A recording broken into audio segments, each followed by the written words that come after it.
बंधुओं नमस्कार। आप सभी का स्वागत है। मैं ड्रीम स्नैप्स से। साल 2020 में सुकालपेटे इलाके में जो हत्याकांड सामने आया था, उसने पूरे राज्य को दहलाकर रख दिया था। यह मामला इतना विभत्स था कि इसमें एक ही परिवार के 5 लोगों की नृशंस हत्या कर दी गई थी। घटनास्थल पर चारों ओर खून फैला हुआ था और शव सड़क पर पड़े थे। दृश्य बेहद भयावह था। यह एक ऐसा मामला था जिसने पूरे राज्य को झकझोर दिया, और इस पूरी वारदात के पीछे वजह थी प्रेम। जी हां, 2 युवाओं के प्रेम संबंध ने 5 लोगों की जान ले ली। इतना ही नहीं, इस हत्याकांड ने पूरे इलाके में तनाव और नफरत का माहौल भी खड़ा कर दिया था। अब इसी मामले से जुड़ा कोर्ट का एक अहम फैसला सामने आया है। 5 लोगों की बर्बर हत्या में कई आरोपी शामिल थे, जिनमें से 3 को अदालत ने फांसी की सजा सुनाई है। इस फैसले के बाद यह केस एक बार फिर चर्चा में आ गया है।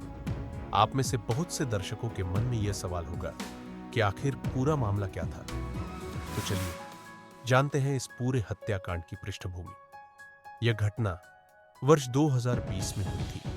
अगर उससे पहले की परिस्थितियों पर नजर डालें तो पता चलता है कि इस केस में शामिल सभी लोग एक ही क्षेत्र के निवासी थे।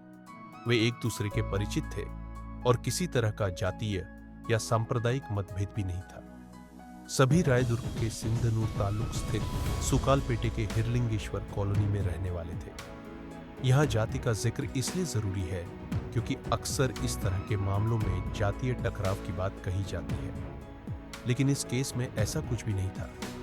मामले के दोनों पक्षों में एक तरफ था ईरप्पा का परिवार और दूसरी तरफ था फकीरप्पा का परिवार। ईरप्पा की आर्थिक स्थिति बेहतर थी, जबकि फकीरप्पा अपेक्षाकृत गरीब था। इस आर्थिक असमानता के कारण दोनों परिवारों के बीच तनाव बना रहता था। हम अमीर हैं, तुम गरीब हो। इस तरह की सोच दोनों पक्षों में स्पष्ट रूप से देखी जा सकती थी। इसी दौरान ईरप्पा के बेटे मोनेश और फकीरप्पा की बेटी मंजुला के बीच प्रेम संबंध स्थापित हो गया। इस रिश्ते में न जाति आड़े आई, न धन दौलत। यह एक सामान्य युवा प्रेम था जो दोनों के बीच परवान चढ़ा। धीरे धीरे इस रिश्ते की जानकारी दोनों परिवारों को हो गई और दोनों ही पक्ष इसके खिलाफ थे। परिवारों की नाराजगी के चलते मोनेश और मंजुला ने घर छोड़ दिया। दोनों ने कुछ समय बाहर रहकर जीवन बिताया और अंततः परिवार की इच्छा के विरुद्ध विवाह कर लिया। शादी के बाद दोनों कुछ महीने गदग क्षेत्र में रहे, लेकिन कुछ समय बाद वे वापस अपने गांव हिरलिंगेश्वर कॉलोनी लौट आए। यहीं से इस कहानी में एक बड़ा मोड़ आता है। मंजुला के पिता फकीरप्पा के पास लगभग 20 एकड़ कृषि भूमि थी। उसका एक बेटा भी था जो मानसिक रूप से कमजोर था। ऐसे में फकीरप्पा को यह चिंता सताने लगी कि कहीं उसकी संपत्ति बेटी मंजुला को न मिल जाए। चूंकि मंजुला ने उसकी मर्जी के खिलाफ एक गरीब युवक से विवाह किया था, इसलिए वह उसे अपनी संपत्ति में कोई हिस्सा देने के पक्ष में नहीं था। इसी मानसिकता और जिद के चलते फकीरप्पा ने दोबारा विवाह कर लिया। उसकी दूसरी पत्नी का नाम था रेखा। यह खबर जब मंजुला तक पहुंची तो वह काफी आक्रोशित हो उठी। उसके मन में सवाल उठे कि इस उम्र में उसके पिता को पुनर्विवाह करने की आवश्यकता क्यों पड़ी। यह बात उसके लिए अस्वीकार्य थी। मंजुला सीधे अपने पिता के घर पहुंची और उनसे जवाब तलबी की। वहां उसकी सौतेली मां रेखा से भी मुलाकात हुई और दोनों के बीच तीखी कहासुनी हो गई। इसके बाद मोनेश और मंजुला दोनों ने इस घटना की शिकायत स्थानीय पुलिस थाने में दर्ज कराई। उसके बाद फकीरप्पा ने अपनी बेटी द्वारा लिए गए निर्णय को लेकर गहरी नाराजगी जताई। उसे यह स्वीकार नहीं था कि उसकी बेटी ने उसकी इच्छा के विरुद्ध विवाह किया है। इसके अतिरिक्त उसने उसकी दूसरी पत्नी के साथ विवाद भी किया था और फिर पुलिस थाने तक जा पहुंची थी। यह सब घटनाक्रम फकीरप्पा के लिए सामाजिक रूप से बेहद अपमानजनक था। इसी अपमान की भावना से वह प्रतिशोध लेने का निर्णय लेता है। फकीरप्पा ने अपने परिवारजनों के साथ मिलकर एक साजिश रच डाली।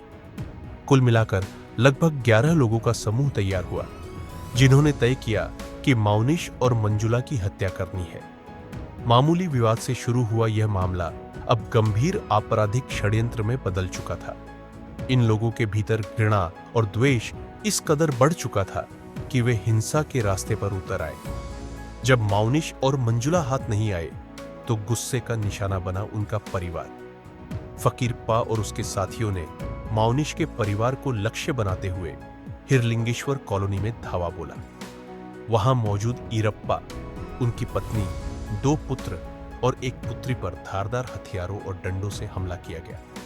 हमला इतना क्रूर था कि सड़क पर खून ही खून फैल गया। जो सामने आया वह मारा गया। माउनिश और मंजुला को समय पर अस्पताल ले जाया गया, जिससे उनकी जान बच गई। लेकिन ईरप्पा के परिवार के अन्य सदस्य इस हमले में मारे गए। विशेष उल्लेखनीय है कि यह घटना जातिगत भेदभाव का परिणाम नहीं थी, क्योंकि दोनों परिवार एक ही समुदाय कुरुबा से संबंधित थे। लेकिन संपत्ति, आर्थिक स्थिति और स्वामित्व की भावना ने इस हत्याकांड को जन्म दे दिया। पुलिस ने तत्परता दिखाते हुए सभी आरोपियों को गिरफ्तार कर लिया। सभी आवश्यक सबूत जुटाए गए और मामला गंभीरता से कोर्ट में प्रस्तुत किया गया। इस केस की सुनवाई के बाद वर्ष 2025 में कोर्ट का अंतिम फैसला सामने आया। अदालत ने यह स्पष्ट किया कि यह हत्या अचानक या आवेश में नहीं की गई थी, बल्कि पूर्व नियोजित साजिश के तहत की गई। इसी आधार पर 3 मुख्य आरोपियों को फांसी की सजा सुनाई गई, जबकि 9 अन्य को उम्र कैद दी गई है। हालांकि भारतीय कानून के अनुसार इन दोषियों को उच्च न्यायालय में अपील का अधिकार प्राप्त रहेगा, लेकिन वर्तमान में दी गई सजा से यह स्पष्ट है कि न्यायालय ने इस गंभीर अपराध को अत्यंत संवेदनशीलता और गंभीरता से लिया है। यह प्रकरण राज्य भर में चर्चा का विषय बना रहा। यह केस इस बात की नजीर है कि पारिवारिक विवाद, संपत्ति को लेकर स्वार्थ और रिश्तों में अस्वीकार्यता किस प्रकार से जघन्य अपराध का रूप ले सकते हैं। विशेषज्ञों का मानना है कि यदि फकीरप्पा ने उस समय धैर्य और समझदारी दिखाई होती तो यह त्रासदी टल सकती थी, लेकिन उन्होंने अपनी बेटी से संपत्ति छीनने के उद्देश्य से दूसरी शादी की और अंततः एक भयानक अपराध को अंजाम दिया। इस घटना को लेकर समाज में अनेक तरह की प्रतिक्रियाएं सामने आई हैं।